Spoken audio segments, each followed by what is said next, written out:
Hello! Welcome to the very first episode of Exploring Cinema. I'm Nate. I'm Dylan. And I'm Adam. And what this show is going to be is we're just three guys who really, really like watching movies. We've been doing a different podcast for the last few years called Speak, Film, and Enter, where we review new movies. And that's really fun to keep up with all the new stuff coming out. We'll link that below, obviously. Other fun lists as well. Yeah, but the idea for this show is that we also really like watching old movies, and there's so many great older movies out there that we haven't seen or maybe saw once a long time ago and want to revisit.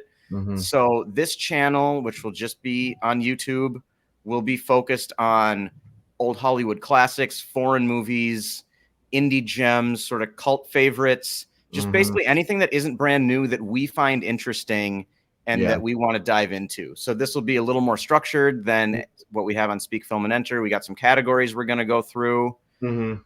And for the first movie, we thought it would be really fun to talk about David Lynch's Mulholland Drive. Yes. Which one of the biggest kind of cinephile favorites of all time, I think. It almost operates in a way as a foreign film, even though it's American. Because it kind of feels like only people that I know who love movies have seen it. And it kind of shows up on best of all time lists for a lot of people who really like movies and a lot of sites that follow that stuff. But it doesn't feel like something that's kind of as popular as, you know, it's not a Spielberg movie. For as highly acclaimed as it is, it didn't make a lot of money. And it's just kind of this weird cult classic that's out there that people who really love movies have latched onto. So unless you guys had anything you wanted to dive into, go ahead, and then we'll dive into the categories here. Yeah, I wanted to just say, for the setup for this episode, for me, it was kind of like there's a lot of times, we are big on the Criterion collection here in this space, and so we pay attention to the Criterion sales and whatnot, and we have the app, and we'll watch a fantastic movie on there, or we'll get a DVD, we'll take a chance on it, we'll watch it, we'll love it, and then we just have nobody else to talk about it with. Yeah, and that happens a lot. And while it's still nice to have little inside things, we just thought there's got to be other people that are experiencing something similar to this. There's got to be people who take a chance one afternoon on Qui-Gon or on Blow Up or on Mirror or whatever, and they're just like, I want to talk about this with somebody or dig deeper into this, but no one else I know has seen this, and it's going to be hard to convince people to watch this with me. There are a lot of movies that fall into that category. So I think Mulholland Drive is a good starter because it's one of the more accessible movies that I still feel like falls in that category. Accessible is an interesting way to describe this because I feel like there might be people that disagree with you, but we can get into that later on. Yeah, but I would say I've met other people who know of Mulholland Drive and have seen it, so it's not quite as deep of a cut. But it's not quite as obscure. When you see it, you want to kind of talk about it. It definitely makes you think. So good place to start off this new podcast. Yeah. Adam, would you like to tell the people what Mulholland Drive is about, and then we can dive right in? I would love to. Mulholland Drive from 2001. After a car wreck on the winding Mulholland Drive renders a woman amnesiac, she and a perky Hollywood hopeful search for clues and answers across Los Angeles in a twisting venture beyond dreams and reality. All right. So about the movie, Mulholland Drive, like you said, Adam, came out in 2001, directed by David Lynch. It was his 9th feature film. Looking into this, it was interesting. He's only directed 10 movies. This was 2001. Really? Yeah, I think it was Inland Empire, if I'm not mistaken, was the last one to come out. And he hasn't been directing movies really since the mid-2000s. I know he's done a lot of TV, so that... Yeah, he's done TV. Yeah. There are a lot of shorts in here as well, but I thought that was interesting. A budget of $15 million. It only made $7.2 million in the U.S. Wow. And then $20 million worldwide, so $13 million international. So it barely made back its budget, which, like I said before, for a movie that shows up on like best of all time lists that is an American movie, it's just fascinating to me how much this movie still gets talked about. And people weren't really digging it back in 2001, apparently, which is a little understandable. It's really weird, Mm-hmm. as we'll get into a little bit later. 83% on Rotten Tomatoes, average score of 7.8 out of 10. So most of the critics seem to like it, but not that like average score near 9 that you kind of expect from some of these more highly acclaimed films. It's 167th of all time on the Letterboxd Top 250. Okay. So I thought it was going to be a little bit higher, but I mean, the Top 250 just being on there at all is obviously people think it's a great movie. Yeah. So great that it was voted the best film of the 21st century by IndieWire and the best film of the 2000s by the LA Film Critics Association. The Sight and Sound poll, which they come out every 10 years. This movie came out in 2001. It did not make the 2002 poll, but it did make number 28 on the poll in 2012, and it jumped all the way up to 28 in 2012, jumped all the way up to number 8. No, I have this backwards. Why can't I speak? It's because I listed it weird on my sheet. It number 28 in 2012 and number 8 in 2022. There it was. I had a typo. That's why it was wrong. So within 10 years, one of the 30 greatest movies of all time, according to Sight and Sound, which is kind of the closest thing out there to a quote unquote consensus. Yeah. Always fun when those lists come out and leads to lots of arguing. And then Lynch did split the Best Director award at Cannes with the Coen brothers for The Man Who Knew Too Much, which I still haven't seen, by the way. It's one of like 3 or 4 Coen brothers movies I haven't seen. And it only got 1 Oscar nomination, and that was for Lynch for Best Director. Ron Howard won for A Beautiful Mind, and no nomination for Naomi Watts. Halle Berry won that year for Monsters Ball. Not because of Halle Berry, but come on. Just no nomination for Naomi Watts for this. Give me a break. Well, that was the same year that Denzel Washington won for Training Day, and I think only one black actor had won an Oscar before that year. When Sidney Poitier won, I think for I can't remember which movie it was. It was either In the Heat of the Night, maybe A Raisin in the Sun. I can't remember, but then there were 2 that year, so it tripled. So yeah, that's what I've got for about the movie. Anything stick out there to you guys? Interesting that it was his 9th film, David Lynch's 9th film. And, there was just a David Lynch little mini film fest in town here. And Nate, you saw all 3. Me and Adam saw 2 of them, right? So there was Mulholland Drive, Blue Velvet, and Wild at Heart. So interesting to watch Blue Velvet and Wild at Heart. At least for me, the order it was Blue Velvet, Wild at Heart, and then I rewatched Mulholland Drive. So I kind of saw leading into it. You actually saw Mulholland Drive first that weekend, and then saw Blue Velvet and Wild at Heart. So that's interesting. I bet those, because I feel like Mulholland Drive is definitely a step up from those. So for you, it probably definitely felt like kind of a step back, and especially just kind of like in Lynch's career, like seeing it kind of in backwards order, like his most maybe refined and like crowning achievement, and then kind of the steps he took to get there. How do you feel about that? Going back to where it's a little more raw. Well, it was that sort of leads directly into my opening statement. If you guys just want to dive into that. Dive into the opening statements. So opening statements, for me, Mulholland Drive is the only David Lynch that I like. Oh, you didn't even like Wild at Heart? Come on. Wild at Heart, I like parts of it a lot. So it's maybe a slight overstatement, but I really disliked Blue Velvet and I really disliked Twin Peaks. And so Wild at Heart, I think, is like pretty good, and I'm glad I saw it. It's like a good middle ground. Yeah. But Mulholland Drive is like the only one that I'll say like I really like and I would watch again. So I don't know.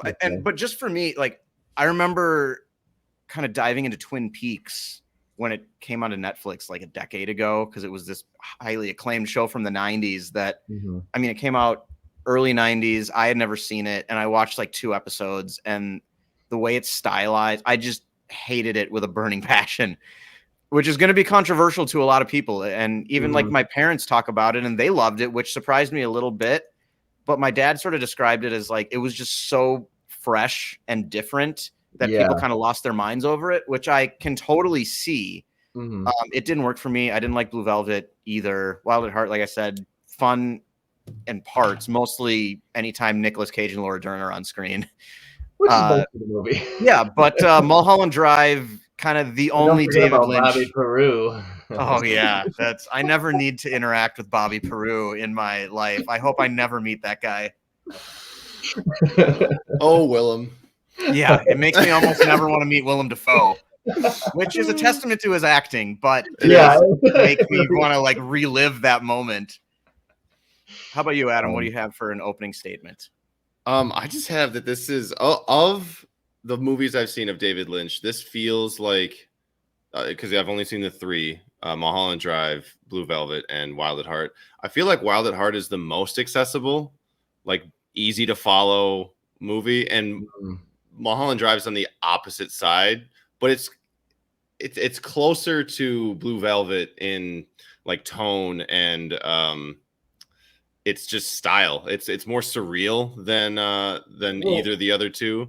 Yeah, and Wild at Heart is almost its own thing. I would call that almost like a normal movie, and like then you get really the other two are like true David Lynch like classics because they're just so strange. Yeah, you just get the full thing, and like I have to see Eraserhead yet, so like I want to see where that stacks up. Oh, Nate, you're gonna the hate Elephant Man. Eraserhead. Nate, yeah, you're gonna hate Eraserhead so much. I don't even like it. You're gonna hate it. So even a resident, like the biggest David Lynch fan here, doesn't like Eraserhead. Not really. Which almost makes me like slightly curious. I mean, yeah, you should check it out. You need to see it to believe it. It's just it's something else. This is Mulholland Drive is an inaccessible movie. Interesting. That's how I want to say that.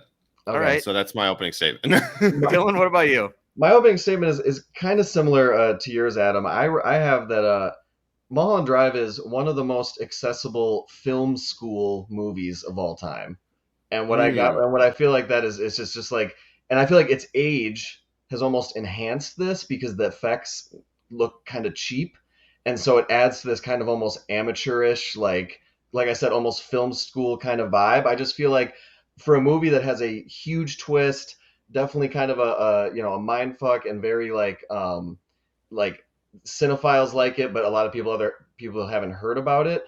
I feel like it's one of the better ones to like give it like, if you really don't see movies like this, you really don't even know like about this whole other like side, or you've never seen David Lynch before. Like, I think it's a good place to start because even though it is weird conceptually, it doesn't have any characters that are so off-putting that it's going to really take someone out of the movie.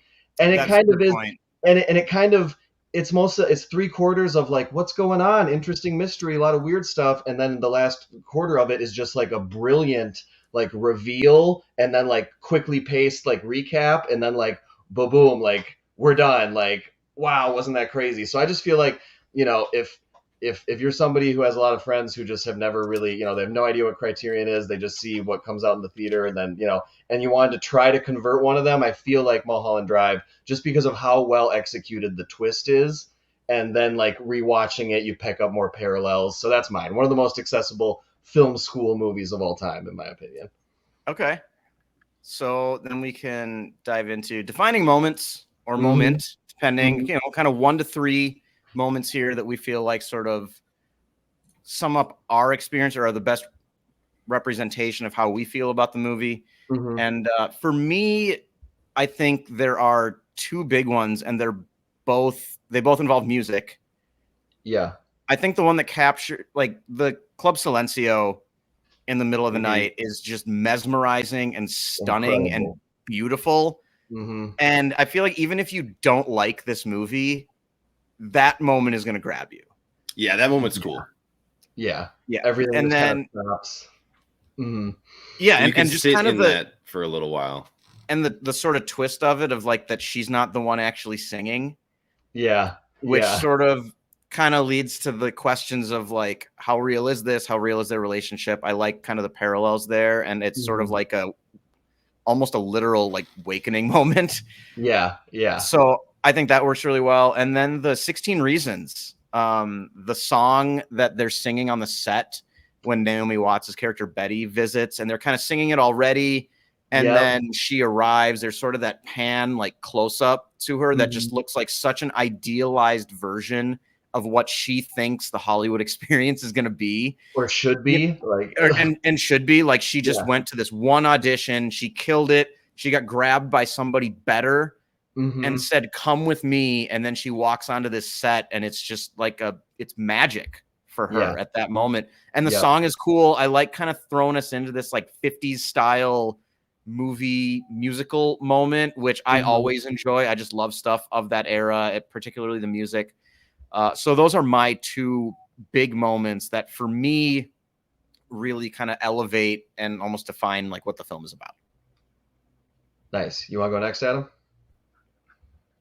You can go next, Dylan. It looks like Adam is either staring intently or he froze slightly, which is okay either way.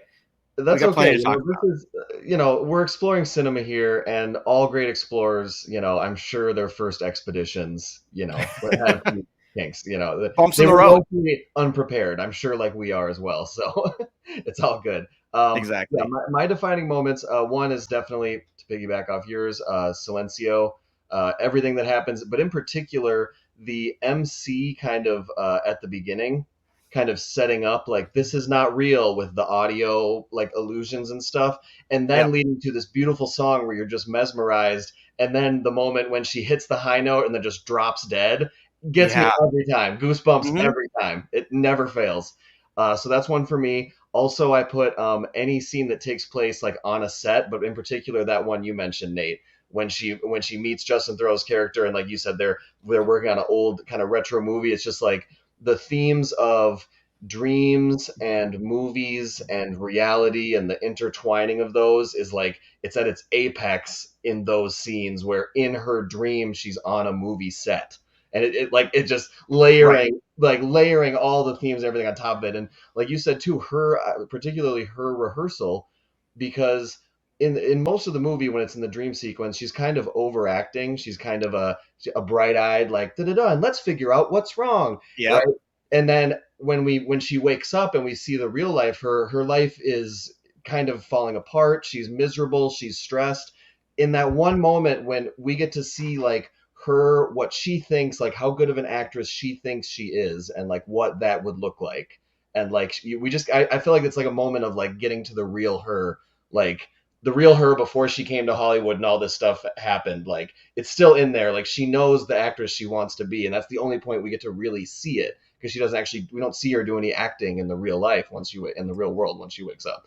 Right. So those two moments, and then the last one I put in here was the janitor hitman's, or the hitman scene. Oh God, just the fumbling of that whole thing. And when I like, for one, it's funny, and David Lynch, he can pull off comedy in his weird movies. He has a weird way of setting things up later to knock them down and stuff. But like that scene, you not only have like good comedy, but you also have so many clues that what you're seeing is not real.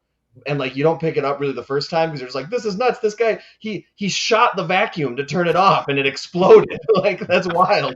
But like you watch it back again and you see like, yeah, when he kills the first guy, the bullet comes out and then stops, and his hair is attached to it. Yeah, it's like an effect. It's like and so there's all these little things. And yeah, just a funny scene. So to piggyback off that really quick too, I had in my notes that I really like how moments like that, there are some characters that show up and then the story just drops them and we never see them again. And it's because it's operating like a dream. When you don't know that the first time you watch it, it feels like terrible storytelling until you realize what happens, because it's set up in a way that it doesn't really make sense. And and the first time I watched it, I was just like, does he just assume that I'm going to like follow all of this? Like, that's a big leap to take. Like, I'm always for, one for trusting your audience, but I felt like this took it to a ridiculous level. But then it all comes full circle and you realize what he's doing and it all fits together. And I think that enhances those moments, the fact that they are just kind of like by themselves on their own and they don't really make sense. And then we just move on and we never revisit them again. Like how we have Robert Forster playing the detective in just one single scene, and he looks out over the city and you're like, oh, he's going to get to the bottom of this. It's like, nope, he's never showing up again. There is a deleted scene where what a detective looks like, It was in a second scene, but it didn't make the final cut of the movie. Oh, okay. But even still, like it's just them talking again about like, let's get this figured out, and then they drop it. So that's probably why they didn't include it. Yeah, very interesting. All right, Adam. Well, I by and large missed what that was because my internet has been awful today. As you may or may not notice, the viewer, I think I popped out for a minute there. Twice. We got two Adams on here for a moment, which was interesting. I'm not entirely sure how Mulholland Drive, the themes of Mulholland Drive, really well. I'm just really committing to the bit, guys. I'm really committing to the bit. Adam woke up. Yeah. So my the big thing I wanted to talk about was just how confused I was. Oh, he froze again. The first time I watched this movie, in reference to what you guys were saying just now. Yeah, I've seen. Okay, so what I want to talk about was just how confused I was. Oh no, this is not going well on Adam's side. It's not worth it. Not worth it. I can hear you. Dylan is laughing very hard right now. I can hear you. It's the falling apart. We lost Adam on the first expedition. All right. We'll just move on. We'll just move on. Yeah, obviously your mic works whenever we actually don't it's not your moment to talk. Your mic works fine. So we'll keep it rolling. We'll just keep me to a minimum. Yeah. Sure. Yeah, we'll work around it. Questions for the group. Can I start? Mine is not Adam. What was that? Questions for the group, but not Adam. Right. Adam, you don't get to answer. Just observe. I'll write it down and hold it up so when it freezes, you can read it. Yeah. I'll get a whiteboard. My question is, where does this rank for you among LA/Hollywood movies? Oh my gosh, that was literally almost my exact question. Really? Yeah. It was, nice. I wanted to be how much of a movie do you consider this a Hollywood movie or not? I think I like it better as a Hollywood movie than an LA movie. I mean, they're sort of the Venn diagram has a lot of overlap here. It might just be a circle, honestly. Yeah. But I mean, just because there are more LA movies than there are Hollywood movies. For me, I don't like this as much as LA Confidential or Chinatown or Double Indemnity. And those are that kind of the LA noir feel. Mm-hmm. But as a Hollywood movie, I mean, it fits in also with things like Hail Caesar and La La Land. And I mean, for a lot of people really like The Player. I don't. Mm-hmm. But kind of with that as well. So, I mean, I think it fits well either way you look at it. Mm-hmm. I mean, probably a top 10 for either for me without totally diving into all the quote unquote Hollywood movies, but certainly not at the top of my list for either, but comfortably towards the top for both of them. That's interesting, I guess, because my question was similar, so I kind of wanted to talk about this too. For me, going into this second viewing or third viewing for me, I was thinking of it more as a Hollywood movie, kind of a half and half Hollywood movie and psychological drama, Lynchian psychological drama. But now I'm starting to think it's more psychological drama than really a Hollywood movie, because so much of what we see is just her concept and her kind of idea of what Hollywood is. And I guess I just with most Hollywood movies, you come away with a sense of man, this town is messed up, or man, the people. And you don't. The system is working against this person because you see how things really are. But this, you're not really seeing how things really are. You're seeing for one person who just, it didn't work out. She's still an actress, but she isn't, in love, or the person she's in love with doesn't love her back, right? It didn't work for her. You see how she got to that point, but I feel it's not as much of a condemnation of Hollywood, or it's not saying anything about Hollywood as much as other Hollywood movies are. It's more saying things about her own psyche, I feel like. I came away just thinking a little bit less because I was what is he trying to say about Hollywood here? And I was well, everything that happens that's really messed up is just her dream of the shady executives and the, evil, hitmen that work for them. And so I'm not sure. An interesting thought. So that's interesting to me because I kind of disagree with all of that. Really, I think through her and her experience and how screwed up she clearly is, through that, it's commenting entirely on the Hollywood experience. And I think that's where it becomes a really good Hollywood movie, and just kind of condemnation of just the way that people are treated and discarded, and how you go in there with this hope, this wide-eyed, almost innocence and purity the way her character is kind of treated at the beginning of this movie, the beginning of her dream. Mm-hmm. These people have those dreams and then they're just destroyed. And I mean, she spirals down a drug addicted suicide, basically. So I think through that, yes, it is a look into her psyche and of this one character, but I think this one character David Lynch is holding up to represent lots and lots of people, particularly women, who have gone to Hollywood with an eye on stardom and have just been kind of chewed up and spit out the other end. I agree. It's like a take on Hollywood for like on a personal level for people like Betty, but I guess I just didn't feel like it's some other Hollywood movies where like we're meeting all these people and everything that's happening is like real. Like even Babylon, which I did not enjoy, felt more of a traditional Hollywood movie because it was based in reality and it was showing you how the gears work. And sure, this is like a really deeply personal like view from one person's perspective, even though there are a lot of people who end up a lot just like Betty. And I definitely get that. I guess I just feel like when so much of the movie is in her head in a dream and only a little bit is what actually happened, the stuff they show of what actually happened is it's unfortunate, but it's also like she also makes some pretty like she didn't need to hire a hitman to like she could like there was says she me. Betrayed her. Like I was desperate. She clearly still had a career, kind of. She was in the movie. I don't know. But yeah, I guess for me, I think of it slightly more of a psychological drama Hollywood movie second.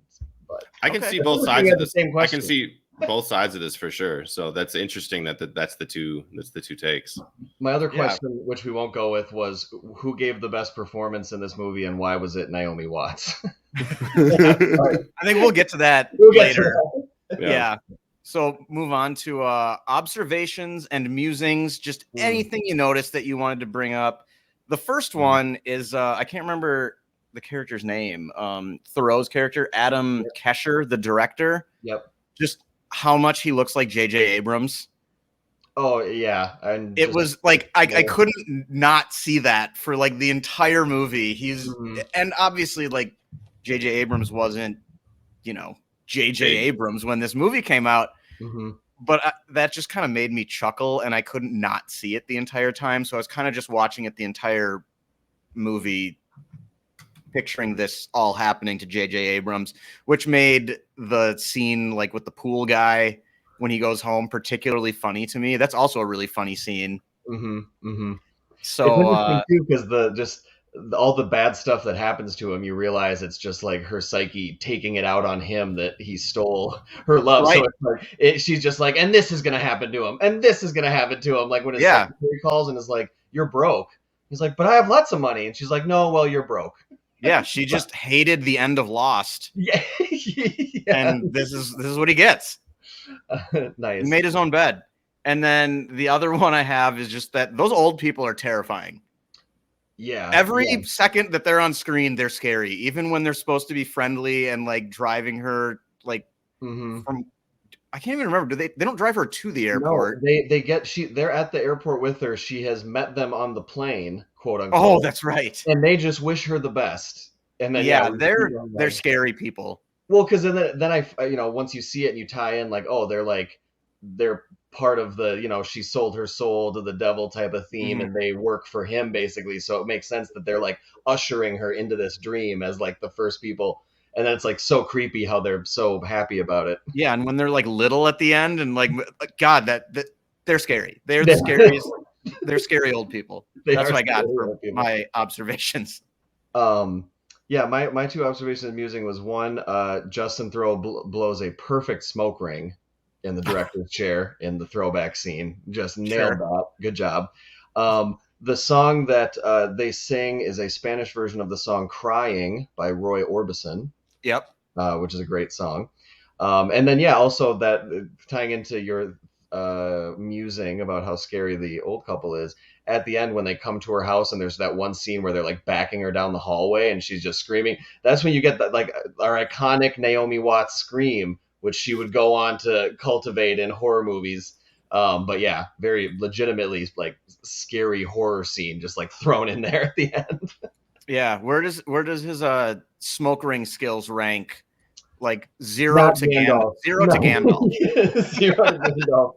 Probably an 8, probably around like a Pineapple Express. Could have been Okay. a Pineapple Express level, I think. Seth Rogen level. Yeah, he could have. All right. He could have popped in. Yeah, I think that's fair. All right, Um, this next section is going to be interesting because it's kind of Adam's time to shine here. All right. Tidbits. Hopefully, we can make it through this. Mhm. If not, no big We'll deal. see. But Adam, what did you find for us? Little tidbits about the movie.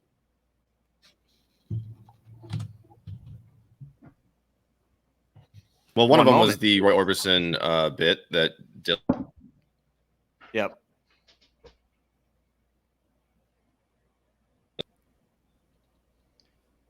This is rough.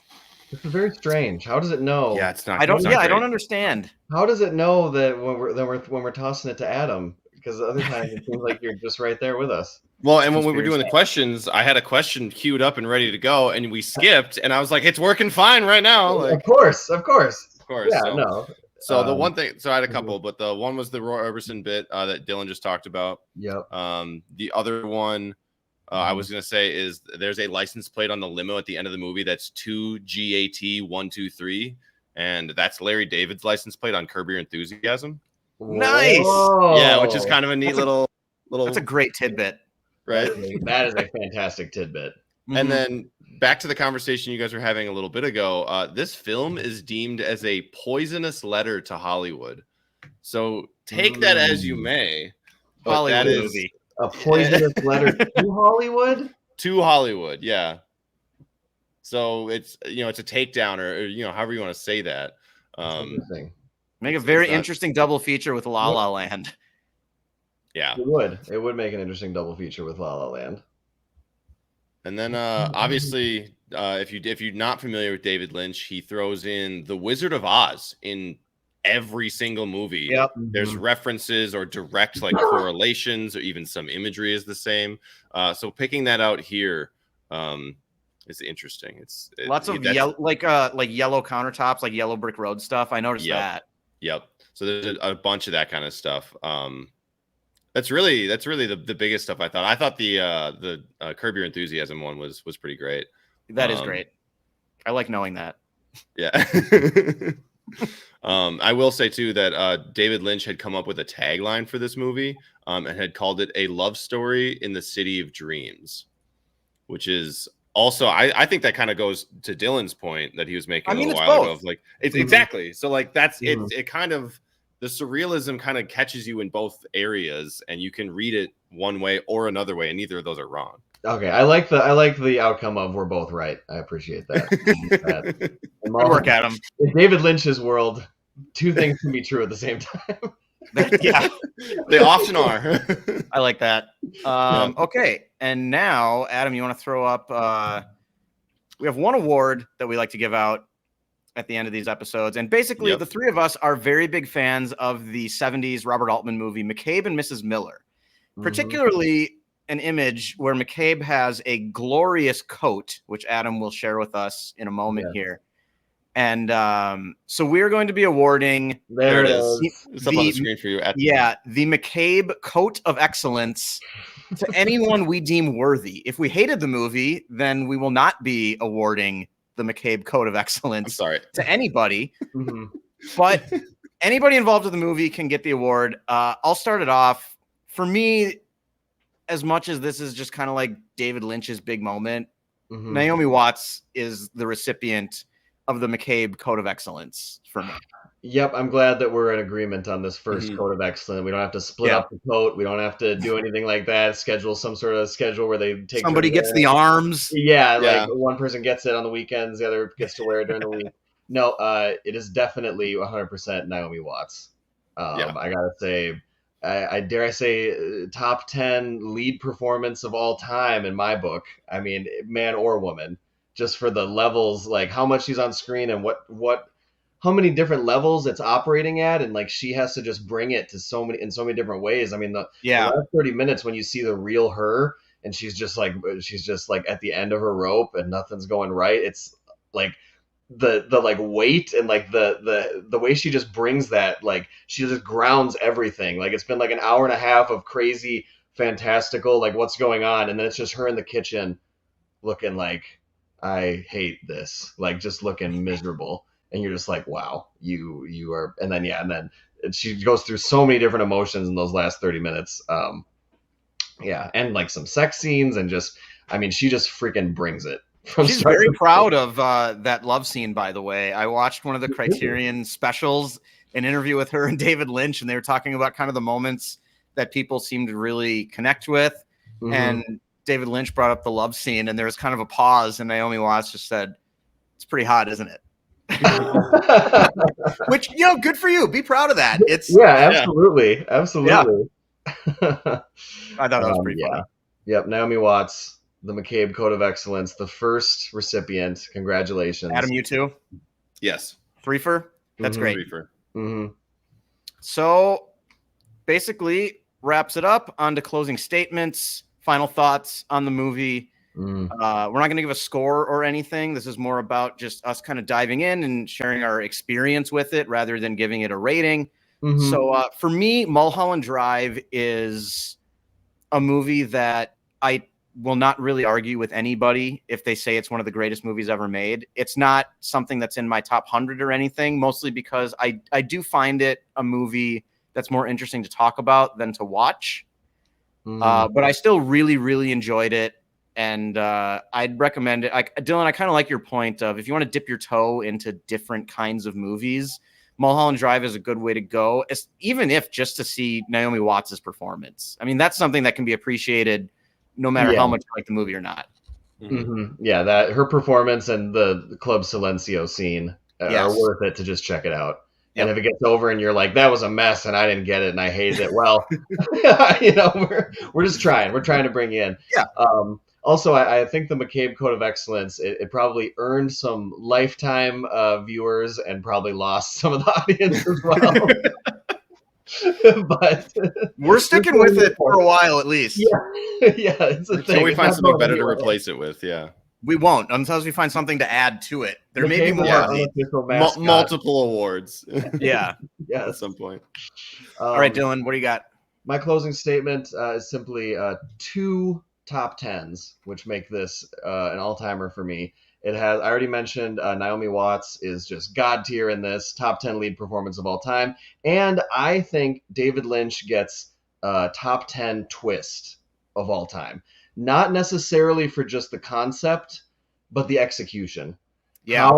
How he sets it up and then reveals it and then catches you up at the end is so well done. Like that is how you do a twist right there. And I just feel like for just knocking it out of the park, and you know, the concept, I'm sure, you know, he wasn't the first person to think of that. You know, what if it's a movie and then we find out it was all a dream at the end? Nothing new about that. That's Twilight Zone. Well, The Wizard of Oz. In the 50s. The Wizard of Oz. Exactly. Nothing new about that. But the way that he still pulls it off and just nails it, it's like just kudos. That's a good point, because so many times, I guess I don't run into this that often, but there are times when you run into that and it's lazy and it just makes me like hate the story, and I just go like, oh, bullshit.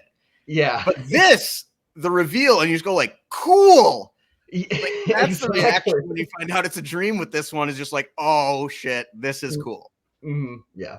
So for those two, that's the big closing statement for me. 2 top 10s, Lynch and Naomi Watts, and just delightful. Any movie where you can watch it over and make new parallels and new connections, always a fun time. Adam, can we get your closing statement in under the wire here?